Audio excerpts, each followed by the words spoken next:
Welcome back to Boys and Gone Wild. In this video we're going to be doing the Tsitsikamma Multi Day Hike, and we're going to be sharing with you where we slept, what we ate, and what we thought of it in general. Let's do it.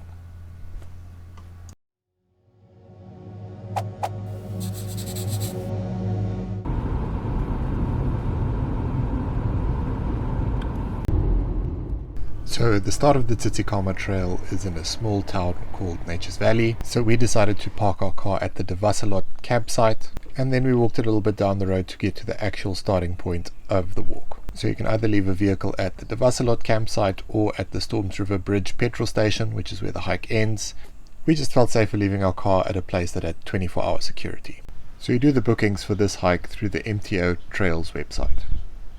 So now a cool thing about this is you can actually customize the amount of days you want to be on the trail, because there are proper escape routes at every single hut. So Jessie had actually done part of this trail before, so she suggested that we skip the first day because it wasn't very interesting and it was only 3Ks. So what we did is we essentially did day 1 and day 2 together for a total of 18 kilometers.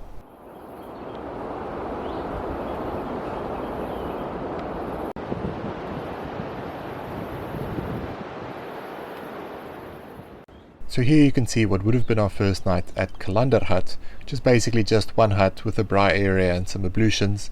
One of its upsides though is it's really close to the beach, so you can go for a swim if you want to. But our mission for the day was to make it to Bloukrans Hut, which involved a pretty steep incline to get to the top of the hills behind Nature's Valley, and it was pretty hot and humid in the forest, as you can see. So we were taking regular breaks, and the view at the top was definitely worth it.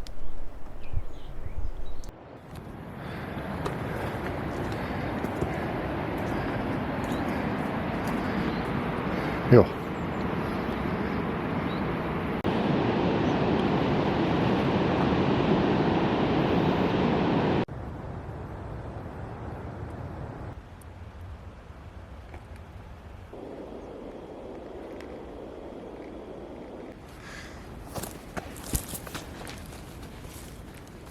No, I don't lie. I'm right.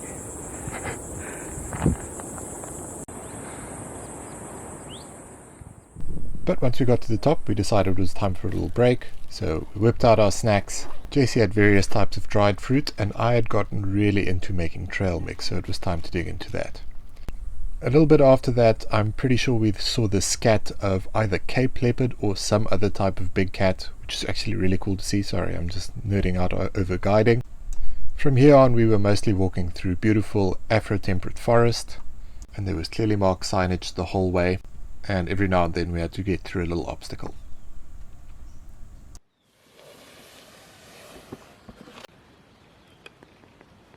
Is it?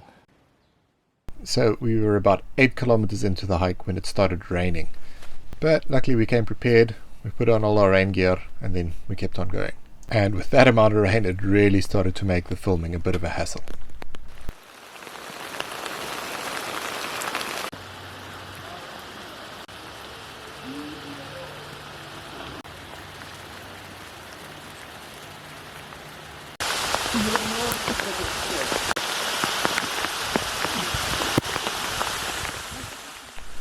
And about 2 hours later we finally arrived at the Bloukrans Hut, and I'm not gonna lie, we were pretty negative at this point. The rain had really taken it out of us. And also, to add insult to injury, Jessie had realized all of her clothes had gotten absolutely soaked in her bag, unfortunately, so that definitely didn't help morale. But nevertheless, we were really excited to be in a dry spot where we could just lie down and relax. So MTO has provided a lot of new updates to each and every hut. In addition to the more old school hut that sleep lots of people, they've also built smaller huts that sleep about 6 people, and then also A-frames that only sleeps 2 people, and that's actually where we were going to be sleeping tonight. And in each overnight spot there are bathroom facilities with donkey boilers for those that want a hot shower. But speaking of hot water, it was that time of the day for a hot cup of tea, and then we were going to make dinner. For tonight we were having pork sausages on buns, and we were going to make some extra for tomorrow's lunch. And then we wanted to settle in for the night because we were pretty tired and we wanted to get an early start on the day tomorrow. What a travesty. So the mission for day 2 was to walk to Keurbos Hut, which was about 13.4 kilometers away.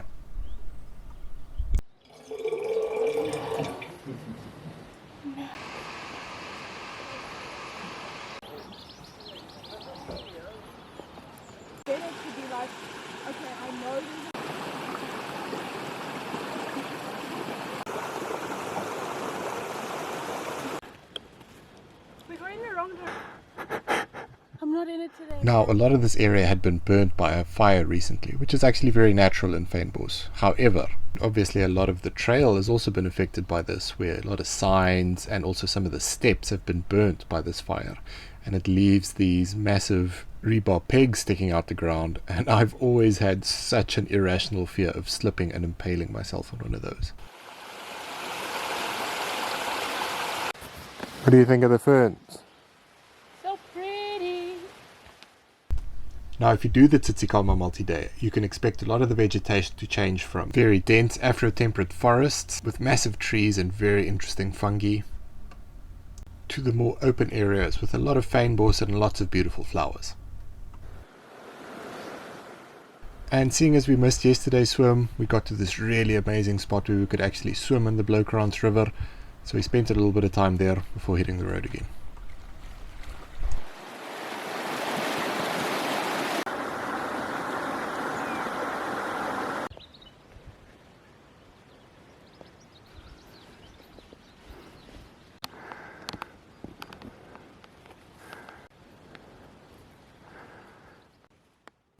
And then we came across this little guy who was being very helpful and showing us the way to go.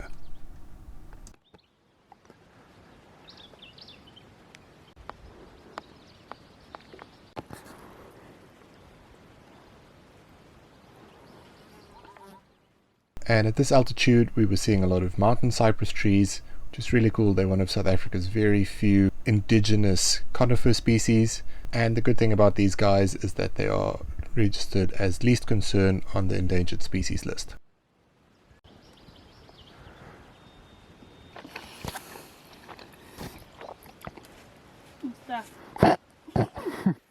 As we were trekking on, the rain started to come in, but luckily we were going to get a little bit of cover from one of my favorite stretches of forest on the whole hike. Starting to rain.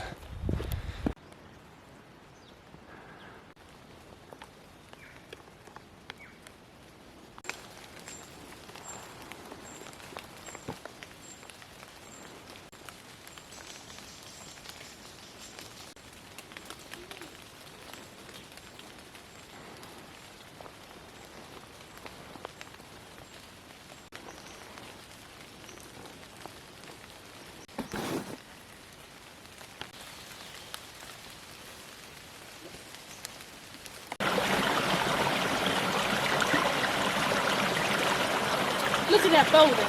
It's a nice boulder.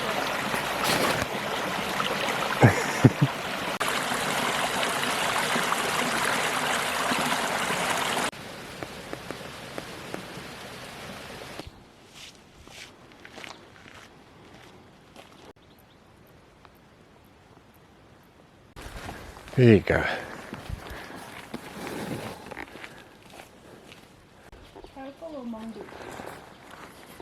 Caracal.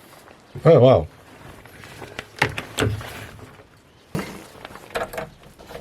Is het meer van jezelf though? Now the Keurbos Hut's location was probably our favorite out of all the huts we stayed at. It had all the same amenities that the other ones had. This one was just beautifully nestled in some amazing forest. I think you can see I really have a bias towards forests. Now all of the kitchens have braais, various pots and pans, anything that you might need, a little bit of wood as well, and even a gas stove, which is a real game changer. The rocket code 011 025. After we got settled in, we started the donkey boiler so we can have a nice hot shower, and then for dinner we were going to have tuna wraps with some tomato and cucumber, very simple, and also, as always, a little bit of tea.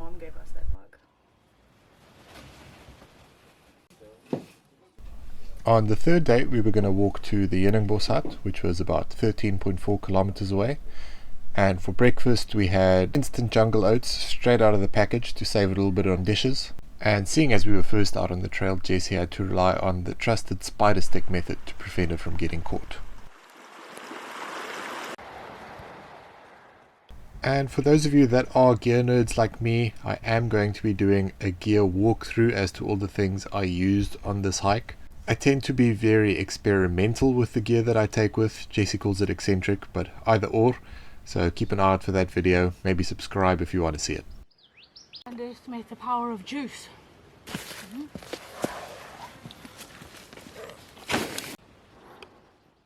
In between all the beautiful indigenous flowers and bushes and trees, I was starting to see a lot of alien invasives. Now these guys here are hakea trees.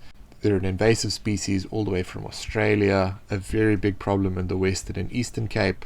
And one interesting thing is with a lot of the baboon scat, you can actually see a lot of this tree sap from the hakea in the scat itself. So it's obviously a palatable resource that the baboons enjoy.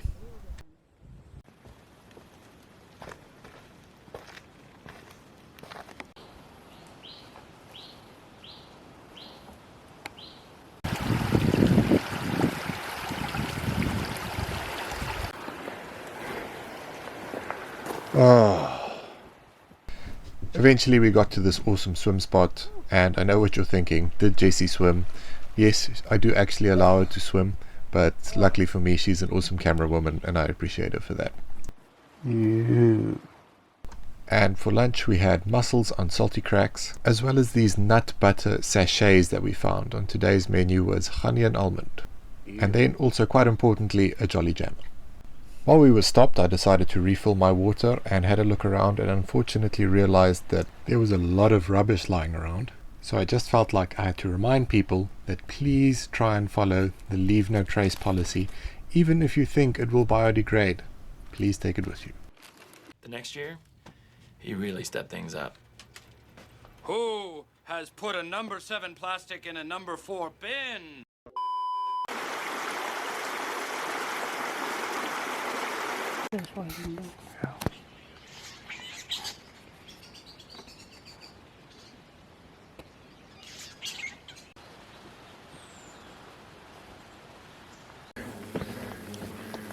What the hell? A whole colony. That's amazing.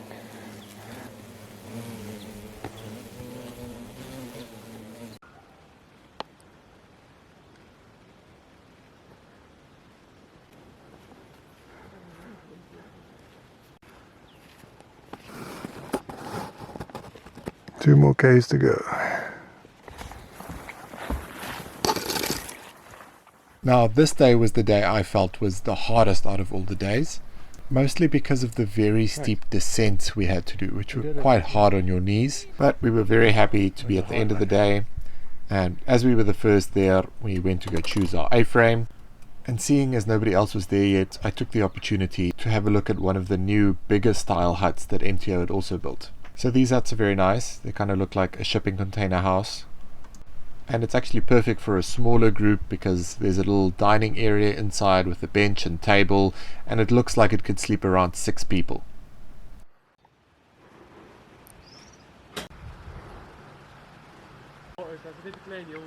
Yeah.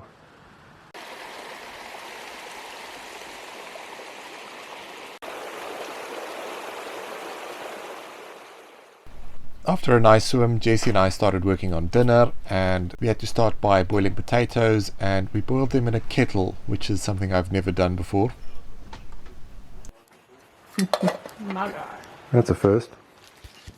We were supposed to bake the potatoes afterwards, but we were too lazy, so we just ended up having boiled potatoes with some boerekas. So those potatoes were really heavy to carry, but they were definitely worth it. It was a really filling meal.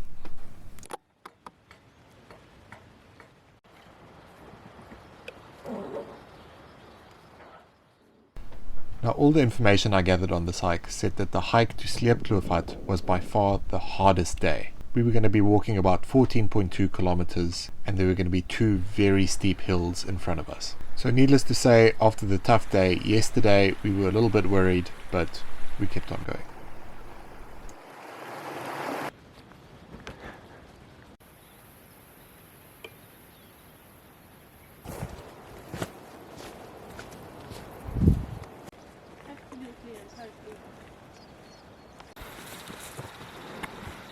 Oh.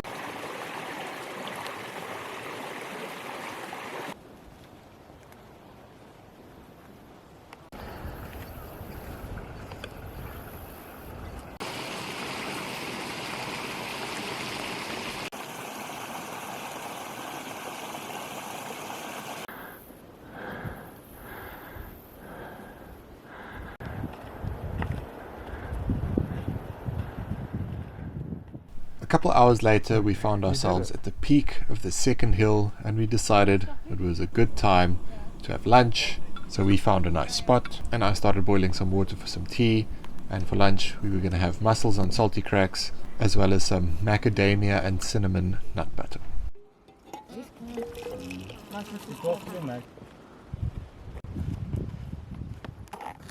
And now the only thing standing before us was a long downhill to get to the hut.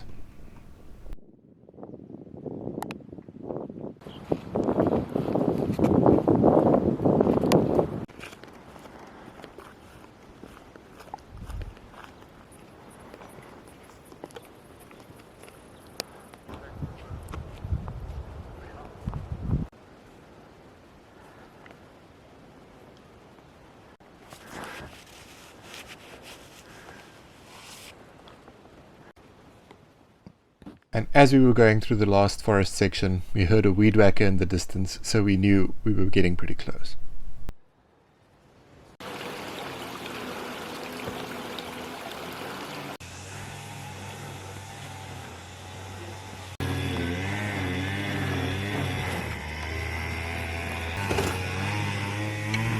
We did it! We did it! Working hard or hardly working, eh? After another challenging day, we were really excited to get into the showers and get clean, but unfortunately the water wasn't working in the bathrooms in a classic South African way. There were plumbers running around trying to fix it, so we had to wait a little bit, but luckily in the end they got it working.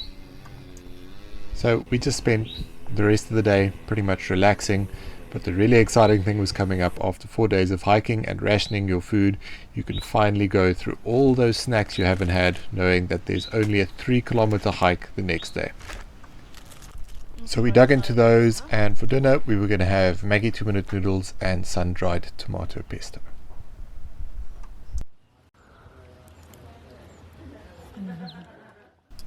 Knowing that we had a short walk to the Storms River petrol station the next day, we just spent the rest of the night reading and relaxing and just enjoying our last night on the Tsitsikamma trail.